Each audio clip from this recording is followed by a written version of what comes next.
Kia ora te iwi. Given the situation with COVID-19, we recognise this is a challenging time for Waikato Tainui no matter where you live, and we're taking this seriously because our people are our priority. We are focusing our efforts on you, equipping, preparing and uplifting our whānau during this time of uncertainty.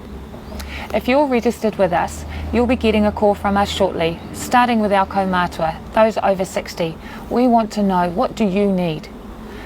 Tomorrow, we will be releasing detail of our iwi response plan. This includes detail about the establishment of wellbeing stations, where testing, vaccinations and whānau support will be provided. In partnership with Waikato DHB, we are also underway with preparing Te Hiwa to be a mobile testing station, visiting our more rural areas first. This is our iwi plan, and tikanga is what is tika, or right, for this space and time, including karakia, tangihanga, and our kawa in general.